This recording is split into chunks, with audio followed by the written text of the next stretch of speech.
Mai am o întrebare la alt subiect despre acuzațiile care au fost aduse în adresa Partidului Democrat din partea conducerii PAS referitor la încălcarea legislației privind finanțarea partidelor și obținerea donațiilor ilegale. Care este poziția partidului în acest sens? Vă referiți la declarațiile care au fost făcute ieri de la conferința de presă, da.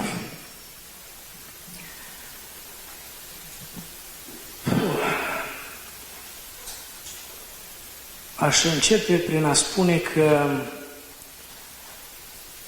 Maia Sandu, înainte de a aduce anumite acuzații, ar fi trebuit probabil să revină puțin la calitățile sale anterioare, funcțiile pe care le-a deținut, activitatea pe care au avut-o ea anterior și să se spele inițial de propriile păcate. Maia Sandu a participat în campanii electorale în cadrul Partidului Liberal Democrat.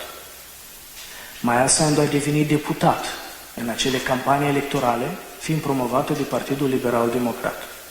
Partid care a organizat acele activități și acele campanii din banii furați de la Banca de Economie. Doamna Maia Sandu ar trebui să-și aducă aminte că colegul ei de proteste, domnul Usatui, primarul de Bălți, a venit în public cu documente prin care s-a demonstrat că cu banii BEM-ului, Partidul Liberal Democrat din care ea făcea parte, a fost angajate companii de lobby în Statele Unite ale Americii și pe banii BEM-ului se făceau campanii electorale unde dumneiei a devenit deputat.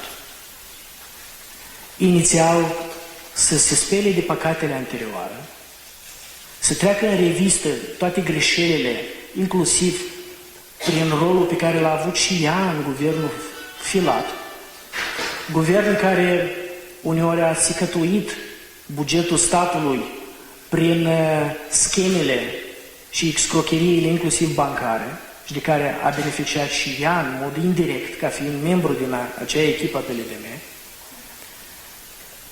Tot mai mult seamănă Maia Sandu cu așa un fel de chip feminin al lui Filat. Iar spune, este o versiune, și cer scuze, poate e o remarcă prea dură, dar e o versiune feminină a domnului Filat. Și vă explic de ce. Inițial speranțe, după care minciună, speculație și dezamăgire. Și cu regret, în Maia Sandu astăzi văd dezamăgire. Dacă sunt probe în privința unor irregularități a Partidului Democrat ce țin de finanțare, există legislație, există instituții care se ocupă de investigații și care pot aplica sancțiuni, dar inițial să se întrebe dumneiei din ce echipă a făcut parte, cum a ajuns deputat, cum a ajuns ministru și pe ce bani fraudați din sistemul bancar inclusiv. Vă mulțumesc!